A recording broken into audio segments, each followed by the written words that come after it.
welcome in our YouTube channel Krishu Classes. This is Shashi Chauhan. Students, हम reproduction in organisms पढ़ रहे हैं chapter first 12 का. Okay, chapter first हमने क्या क्या देखा है. हमने रिप्रोडक्शन देख लिया, लाइफ स्पान देख लिया, लाइफ साइकिल देख लिया, फेजेस देख लिए हमने. उसके बाद सेक्सुअल रिप्रोडक्शन कंप्लीट देख लिया. इस सेक्सुअल रिप्रोडक्शन में बर्डिंग से लेकर के रीजनरेशन तक हमने कंप्लीट कर लिया.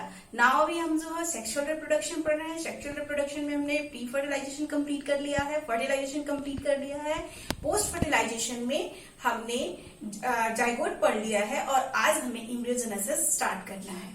ओके, तो let's to start our topic. Topic is what? Embryogenesis. जैसे कि हमने आपको प्रॉमिस किया था अपने पहले लेक्चर में कि आज हम एम्ब्रियोजेनेसिस, पास्चराइजेशन और टाइप ऑफ एम्ब्रियो कंप्लीट करेंगे. Okay students, let's to be that what embryogenesis. Embryogenesis का मतलब क्या होता है? Embryo means embryo as usual zygote से कि जस्ट बिफोर वाला स्टेप, और जेनेसिस मीन्स फॉर्मेशन. मीन्स क्या कि जाइगोट से एम्ब्रियो का बनना, that is called embryogenesis. Okay students, let's to be what? The process of development of embryo from zygote is known as embryogenesis. Okay, now we go to the second point. What is that? During embryogenesis zygote undergoes. जब embryogenesis होता है तो ये हमारा zygote क्या होता है? zygote के में दो तरह के डिविजन होते हैं. एक होता है माइटोटिक सेल डिवीजन और दूसरा होता है cell differentiation. Mitotic cell division क्या होता है ये भी हम बताते हैं. माइटोटिक सेल डिवीजन को मियोसाइट्स भी कहा जाता है. मियोसाइट्स मियो का मतलब होता है माइटोट और साइट्स का मतलब होता है सेल. इट्स मीन्स कि सेल में माइटोटिक डिवीजन होने के प्रोसेस को क्या कहते हैं? Myocytes. Okay students, myocytes mitotic cell division को हम इक्वेशनल सेल डिवीजन भी कहते हैं. व्हाई? क्योंकि इसमें सेल में increment, number of cell increase करता है. नेक्स्ट है सेल डिफरेंशिएशन. नेक्स्ट स्टेप में सेल डिफरेंशिएशन. इसमें क्या होता है कि सेल अब डिफरेंशिएट होना प्रारंभ कर देते हैं. Okay, let's stages of zygote embryo. Zygote देखिएगा पहले आपका हमने कल बताया था कि सिंगल सेल्स मिलकर के डबल सेल यानी कि जाइगोट का फॉर्मेशन करते हैं. तो जाइगोट हमारा बन चुका है. जाइगोट के बाद एक सेल स्टेट डिवीजन क्रिएट होता है. मियोसिस आपका माइटोसिस यहाँ आपका स्टार्ट हो गया. It's means equational division start हो चुका है. तो इसमें देखिएगा यहाँ पे एक सेल का फॉर्मेशन होता है, फर्दर डिवाइड होता है और ये जो है embryo just a ball, hollow ball like structure create करता है जिसको हम ब्लास्टुला स्टेज कहते हैं. कौन सा? Blastula stage. नेक्स्ट है अर्ली ग्रेस्टुला. अर्ली ग्रेस्टुला में क्या होता है कि सेल जो है, अब ये जो हॉलो बॉल लाइक स्ट्रक्चर दिखाई दे रहा है, सेल का डिवीजन काफी रैपिडली होने लगता है और ये हॉलो से वो क्या होता है? फुलफिल होने लगता है. नेक्स्ट होता है लेट गैस्ट्रुला. लेट गैस्ट्रुला में क्या होता है कि अब सेल में डिफरेंशिएशन स्टार्ट हो जाते हैं. ओके स्टूडेंट्स, ये दोनों स्टेप में क्या होता है? जर्म लेयर का फॉर्मेशन होता है. जर्म लेयर्स क्या होते हैं आपके? Ectoderm, mesoderm and endoderm. Ectoderm क्या होता है? स्किन जो आपकी है. मेसोडर्म जस्ट स्किन के नीचे वाली और एंडोडर्म जो आपके बोन से अटैच्ड है. ये तीनों जर्म लेयर के फॉर्मेशन होना स्टार्ट हो जाते हैं. Okay students, let's to be watch on the basis of zygote animal are grouped into what? Following three types. आपने टू टाइप्स अक्सर सुना होगा, ओविपेरस, विविपेरस. मतलब क्या? जाइगोट के बेस पर हम फिर से एनिमल्स को कैटेगराइज कर देते हैं. तो जनरली आपने ओविपेरस सुना होगा. ओवी का मतलब होता है ओवा. ओवा मीन्स एग मीन्स ऐसे एनिमल जो एग लाइंग हो. और नेक्स्ट है विवी. विवी मीन्स बेबी और पेरस का मतलब होता है ऐसे एनिमल जो बेबीज को ले करते हैं. नेक्स्ट थर्ड कंडीशन क्या है? ओवो विविपेरस. ओवो विविपेरस क्या होता है कि ऐसे एनिमल्स होते हैं जो परफॉर्म तो ऐसे करते हैं जैसे कि वो ओविपेरस हो, लेकिन उनका रिप्रोडक्शन जो है वो कंप्लीट होता है विविपेरिक मैनर में. As like to be what? Dolphin, bat. ये ऐसे एनिमल्स हैं जिनमें ovo viviparous condition of reproduction मौजूद होता है. Okay students, let's to be what? Next topic our partial. Students, हमने एम्ब्रियोजेनेसिस पढ़ लिया, हमने फेजेस पढ़ लिया एम्ब्रियोजेनेसिस का. एक चीज हम आपको बता दें, एम्ब्रियो जब जनरेट हो जाता है, फुलफिल फॉर्म हो जाता है, तो जाके प्लांटेशन उसका हो जाता है. प्लांटेशन क्या है? एम्ब्रियो का यूट्रस के वॉल पे एडहेज होना. दिस प्रोसेस को हम बोलते हैं what? Implantation. Okay students, let's to be what implantation हो गया, बेबीज जो है डेवलप हो गया, उसके बाद आता है प्रोसेस पास्चराइजेशन। पास्चराइजेशन क्या है? और एक और बीच में हम थोड़ी सा रोक के बताना चाहेंगे कि बेबी का जाइगोट से लेकर के टिल पास्चराइजेशन पीरियड तक के टाइम ड्यूरेशन को कहते हैं gastrulation. Okay, next is what pasteurization. Pasteurization क्या है? It is the process of giving birth to the baby. It's means कि ये वो प्रोसेस है जिसके थ्रू बेबी जो है बेबी को रिलीज करती, सॉरी मदर जो है बेबी को रिलीज करती है। ओके, नेक्स्ट क्या है कि अब हम देखते हैं कि मैमल्स में रिप्रोडक्टिव साइकिल्स कैसे कंप्लीट होता है। ठीक है, तो मैमेलियन रिप्रोडक्टिव साइकिल्स देखिएगा, इनको हम फर्दर टू पार्ट्स में डिवाइड कर दिए। एक है स्ट्रेस साइकिल, दूसरा है मेंस्ट्रुअल साइकिल। स्ट्रेस साइकिल तो कई जगह आप लोग देखे होंगे, ओ स्ट्रेस, ठीक है, ये लिखा हुआ होता है, तो डोंट बी पैनिक। ये लिखने का जब इटालियन बुक को मर्ज किया गया था तब उस समय कुछ जगह पे ओ रख दिया गया और कुछ जगह पे ऐसे लिख दिया, तो ये दोनों हो सकता है, आपको पैनिक होने की कोई आवश्यकता नहीं है। तो क्या है ये स्ट्रेस साइकिल्स? स्ट्रेस साइकिल्स जितने भी नॉन प्राइमेट्स हैं उन सभी में होते हैं। ठीक है, that's includes all non primate like cow हो गया, शिप हो गया, कैट हो गया, रैट हो गया। ओके स्टूडेंट्स, एक चीज हम बता दें, इनके स्ट्रेस साइकिल में ब्लीडिंग फॉर्मेशन नहीं होती है बिकॉज इंट्रोमेट्रियम वॉल जो होती है वो पहले ही डिसॉल्व हो जाती है। ओके, नेक्स्ट है मेंस्ट्रुअल साइकिल। मेंस्ट्रुअल साइकिल ये सभी के सभी प्राइमेट्स में होती है, like what human being, apes and monkey.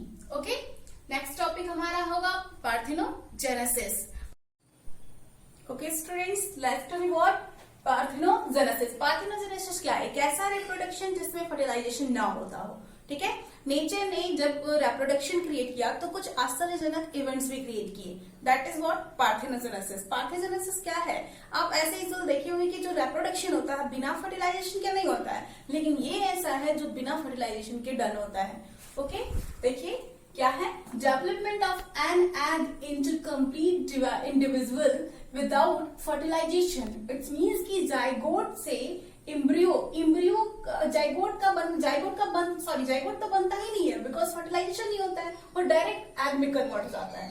Okay, that is the parthenogenesis. Nature ने कुछ कंडीशंस पे, नेचर ने नेचुरल पार्थेनोजेनेसिस क्रिएट किया और हमने अपने डिजायर के बेस पे आर्टिफिशियल पार्थेनोजेनेसिस क्रिएट किया। सो हम कह सकते हैं कि पार्थेनोजेनेसिस जो है टू टाइप्स के होते हैं, एक नेचुरल और एक artificial. Let's to start natural parthenogenesis. Parthenogenesis क्या है? नेचुरल पार्थेनोजेनेसिस ये क्या है? It occur regularly in life cycle of certain animals. ये एक ऐसा रिप्रोडक्शन है जिसमें बेबी जो है एग से या लार्वल कंडीशन से सीधे अडल्ट बेबी का डेवलपमेंट जाता है। ओके, तो नेचर ने कुछ ऐसे एनिमल्स में इसको कुछ रेगुलरली और कुछ सर्टेनिटी के फॉर्म में डेवलप किया, as like to be that. तो इसके बेस पे उन्होंने क्या किया? 3 पार्ट्स में इसको डिवाइड कर दिए। क्या था? एक था कंप्लीट ऑब्लिगेटरी। कंप्लीट ऑब्लिगेटरी में क्या किया उन्होंने? इसमें देखिएगा, exclusive mode of reproduction, no males. इसमें क्या कह रहा है कि इसमें ये एक मोड ऑफ ऐसा रिप्रोडक्शन है जिसमें मेल का इन्वॉल्वेशन नहीं होता है। Okay, as like to be what lizard, लैक्टस एंड स्नैक, उसके बाद ट्रैफलिना एडीसी। Okay students, let's watch incomplete cycle. Incomplete cycle क्या है? ये तो ऑब्लिगेटरी था, इट्स मे बी कि मेल का इंक्लूड हो रहा है, इसमें मेल इंक्लूड ही नहीं रहा है, दिखा भी रहा है कि नो मेल्स। ओके, और ये इनकम्प्लीट साइकिल इसमें देखिएगा both sexual reproduction and parthenogenesis occur. इसमें क्या है? जो एनिमल्स है वो सेक्सुअल रिप्रोडक्शन भी कर सकता है और पार्थेनोजेनेसिस प्रोसेस भी कर सकता है। ओके, एग्जाम्पल में देखिएगा हनी बी, ये बिना फर्टिलाइजेशन के भी ये एग को डेवलप कर सकती है। ठीक है, और फर्टिलाइज करके भी वो एग को डेवलप कर सकती है। ओके, दोनों कंडीशन इसमें डेवलप होते हैं। इसमें केवल एक कंडीशन डेवलप हो रहा है पर इसमें दोनों कंडीशन डेवलप होते हैं। ये हो गया एफिड्स हो गया, वैप्स हो गए, ये सभी की सभी इसके एग्जाम्पल्स हैं। नेक्स्ट है क्या? Paedogenesis, parthenogenesis. पेडोजेनेसिस, पार्थिनोजेनेसिस क्या है देखिएगा, it occur in larva into liver flap. It means क्या कि एक ऐसा पार्थिनोजेनेसिस रिप्रोडक्शन है जो लार्वल स्टेज पे ही होता है, ठीक है। लार्वल स्टेज डायरेक्टली क्या होती है, डेवलप करके लिवर फ्लैप में कन्वर्ट हो जाती है। ओके, नेक्स्ट देखिएगा कि गैमेट के यानी कि सेक्स के बेस, ऑफस्प्रिंग के सेक्स के बेस पर इसको फर्दर 3 पार्ट्स में डिवाइड कर दिया गया है। एक है एरेनिटॉकी, दूसरा है थैलोटॉकी एंड एम्फीटॉकी। एरेनिटॉकी जो होती है इसमें सिर्फ मेल का फॉर्मेशन होता है, इसमें फीमेल का फॉर्मेशन होता है और इसमें मेल और फीमेल दोनों का फॉर्मेशन होता है। ओके स्टूडेंट, सो इस तरीके से हमारा चैप्टर ये फिनिश हुआ। ओके, अभी हम आपसे कल प्रॉमिस किए थे कि हम कुछ लास्ट में इंपॉर्टेंट पॉइंट बताएंगे जो आपकी नीट के लिए काफी इंपॉर्टेंट होगा। So let's to start that the important topic. So these are students, first देखिए ये एक तरह की समरी है हमारे फुल चैप्टर का, मीन्स टॉपिक 1 से लेकर के लास्ट तक। हमें सेक्सुअल रिप्रोडक्शन ये सब नहीं दिया, वो तो आप एज यूजुअल जानते हो। स्टार्ट किए हम क्लोन से। क्लोन क्या है?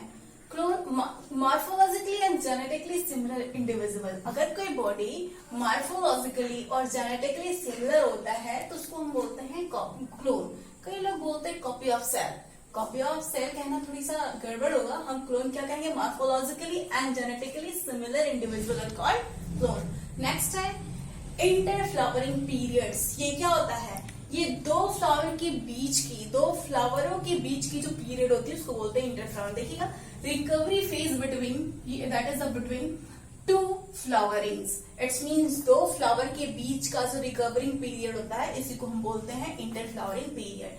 नेक्स्ट है गैमेटोजेनेसिस। एज वेल जानते हैं what the process of formation of gamete is called gametogenesis. Means कि गैमेट के बनने के प्रोसेस को ही हम क्या बोलते हैं, gametogenesis. As like to be male gamete and female gamete, that is the symbol of male gamete and that is the symbol of female gamete. Okay, next monogametes, sorry homogametes. Homogametes क्या है, morphologically similar type of gametes. ऐसे gamete जो morphology में similar हो, that is called what homogametes. Next है heterogamete. Next हेट्रोगैमेट में देखिए ये मॉर्फोलॉजिकली सिमिलर नहीं होते हैं, ये डिस्टिंक्ट होते हैं। ओके, अब एंथ्रोजॉइड्स, ये क्या होता है, मेल गैमेट को हम एंथ्रोजॉइड्स भी कहते हैं, जिसको हम जनरली स्पर्म के नाम से भी जानते हैं। आपने ये जाना होगा पर ये नहीं जाना होगा, दैट्स व्हाई मैंने इस टॉपिक को उठाया, that's why it is antherozoids. एक चीज ध्यान में रखिए, स्पर्म जो होता है ह्यूमन स्पेशली मैमल्स का स्मॉलेस्ट सेल होता है। ओके, नेक्स्ट है एग। एग को हम फीमेल गैमेट कहते हैं, सॉरी हाँ यस फीमेल गैमेट, एंड इसको ओवा के नाम से भी जाना जाता है। और ये भी ध्यान रखिएगा, ova is the largest cell of human being. Longest cell नहीं, लॉन्गेस्ट सेल क्या होता है, nervous system, nervous cell, sorry nervous cell जो होता है वो लॉन्गेस्ट होता है। लार्जेस्ट सेल जो होता है वो आपका ओवम होता है। ओके, नेक्स्ट आपका मोनोसियस। मोनोसियस क्या होता है, male and female flower are on same plant, that is plant body, that is called monoecious. It means क्या कि अगर कोई फ्लावरिंग प्लांट है जिसमें मेल और फीमेल दोनों पार्ट्स एक ही प्लांट पे डेवलप हो, that is called what, monoecious. Dioecious क्या है, male and female flower are on the different plant body. It's means क्या कि दोनों plant gametes, it means male और फीमेल दोनों डिफरेंट प्लांट पे डेवलप हो, इसको बोलते हैं हम क्या, डायोसियस। ओके, नेक्स्ट है यूनिसेक्सुअल फ्लावर। यूनि का मतलब होता है 1, यानी कि ऐसे फ्लावर जिसमें या तो मेल गैमेट हो या फीमेल गैमेट पार्ट हो, that is called to be what, unisexual flower. Next है स्टैमिनेट फ्लावर। स्टैमिनेटेड फ्लावर किसको कहते हैं, यूनिसेक्सुअल फ्लावर्स को। इट्स मीन्स क्या, यही सेम चीज, यूनिसेक्सुअल फ्लावर को हम एक और नाम से जानते हैं स्टैमिनेटेड फ्लावर्स। ओके, चाहे वो मेल हो या फीमेल हो, ये ध्यान रखिएगा, मेल और फीमेल मैंने बोला। ओके, नेक्स्ट है पिस्टिलेट फ्लावर। ये स्टेमिनेटेड फ्लावर होगा, पिस्टिलेटेड फ्लावर। यहाँ पे देखिएगा ये मेल को रिप्रेजेंट कर रहा है और ये फीमेल को रिप्रेजेंट करेगी। इट्स मीन्स कि ऐसे फ्लावर जिसमें से मेल पार्ट डेवलप होते हैं, दैट इज कॉल्ड स्टेमिनेटेड, एंड ऐसे फ्लावर जिसमें फीमेल पार्ट डेवलप होते हैं दैट इज पेस्टिलेटेड फ्लावर। नेक्स्ट है बाइसेक्सुअल फ्लावर। जैसे कि हम जानते हैं नेम बाइसेक्सुअल इट्स मीन्स कि ऐसा फ्लावर जिसमें मेल और फीमेल दोनों गैमेट साइमल्टेनियसली डेवलप हो। Okay student, next be our 13। So 13 point homothallic flower. Homothallic flower क्या है? Two fusion gamete belonging to the same parent. It means क्या कि सेम पेरेंट्स के दो फ्लावर अगर फ्यूज करते हैं तो उसको हम बोलते हैं होमोथैलिक फ्लावर्स। ओके, नेक्स्ट है हेटेरोथैलिक फ्लावर्स। हेटेरोथैलिक फ्लावर्स क्या होते हैं? Two fusing gamete belonging to the different parents. It means क्या कि यहाँ पे जो फ्लावर जो होंगे वो दो डिफरेंट प्लांट्स के होंगे, ठीक है, इनकी गैमेट जो होगी वो डिफरेंट होगी, ठीक है। नेक्स्ट है क्या? मियोसाइट्स। मियोसाइट्स क्या होता है? हम पहले भी बता चुके हैं कि ये एक स्पेशल प्रोसेस है जो मियोसिस को टर्न करता है। इट मीन्स क्या? Specialized cell which undergoes meiosis. It means कुछ विशेष तरह की सेल्स हमारी बॉडी में जो मियोसिस कंडीशन क्रिएट करते हैं या मियोसिस डिवीजन करते हैं, that is called to be meiocytes. Okay, let's to be what? Fertilization. Fertilization is क्या? Fusion of male and female gamete. जब मेल और फीमेल गैमेट का फ्यूजन होता है तो इस टर्म को हम बोलते हैं fertilization. Okay, next is pollination. Pollination क्या है? देखिएगा, process of transfer of pollen grain, okay, from anther to stigma. It's means कि ये marker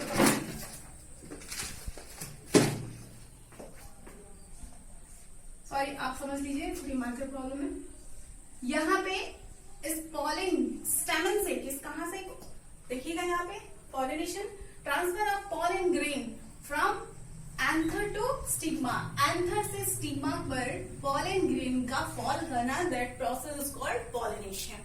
next, external fertilization. Pollination हो गया तो पॉलिनेशन और फर्टिलाइजेशन हो गया। पॉलिनेशन भी हमने बताया था टू टाइप्स के होते हैं, cross pollinization and self pollination, sorry cross pollination and self pollination. और फर्टिलाइजेशन भी दो तरह का होता है, एक्सटर्नल एंड इंटरनल। ओके, तो एक्सटर्नल फर्टिलाइजेशन क्या है? ये देखिएगा, gamete fusion outside the body. It's mean gamete का फ्यूजन जब बॉडी से बाहर हो, that is called to be what? External fertilization. And internal fertilization क्या है? जब गैमेट का फ्यूजन बॉडी के अंदर हो, that is what? Internal fertilization, as like to be human being. Okay, it is done in all oviparous animals. Let's come on the embryogenesis. Embryogenesis क्या है? हमने पहले भी बताया, फिर बताते हैं। Process of development of embryo from zygote. It means क्या? zygote से embryo बनने के प्रोसेस को हम embryogenesis कहते हैं। embryo क्या है? progenitor of next generation. It's means क्या कि ये वो प्रोजेनेटर है जो नेक्स्ट जनरेशन को क्रिएट करती है, नेक्स्ट जनरेट को लाने के लिए रिस्पॉन्सिबल होती है। ओके, नेक्स्ट है एम्ब्रियो के बाद शिट। ये ह्यूमन बीइंग में नेक्स्ट जनरेट क्रिएट करेगी, प्लांट में भी ये नेक्स्ट जनरेट करेगी। तो अगर ये एम्ब्रियो है तो ये ट्रांसप्लांट करके प्लांटेशन करके ये बेबी में कन्वर्ट होगी। अगर ये प्लांट है तो सीड में कन्वर्ट होगी। शीट क्या है?